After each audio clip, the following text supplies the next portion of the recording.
እኔ ሳምንት አይሞላኝም የእናንተን ቴሌቪዥን ማየት ከጀመርኩ። እሺ በክርስትናም ብዙ አልቆየውም፣ ገና በቅርብ ነው ክርስቲያን የሆንኩት እና ሰርች ሳረግ አይቼ በጣም ነው ሾክ ያደርገኝና ኢምፕረስድ ሆኜ ነው የምከታተለው። በቀን ሳላ ያላትም ያንተን ቴሌቪዥን ማለት እና እግሬን ያመኛል።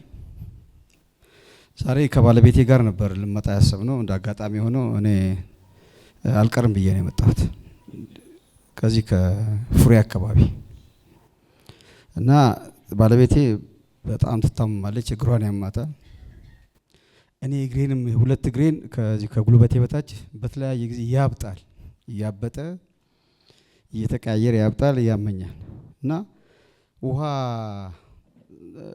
ቴሌቪዥኑን ስከታተል ውሃ አዘጋጃችሁ በቴሌቪዥን የምትከታተሉ እንዲህ ያረጋችሁ ጸልዩትልና በዛ ጸሎት ሚስቴን እየቀሰቀስኩ ባለቤቴ ማለት ነው እየቀሰቀስኩ የሚያማትን ቦታ ወገቧን በውሃ በውሃ አሽ ነበር።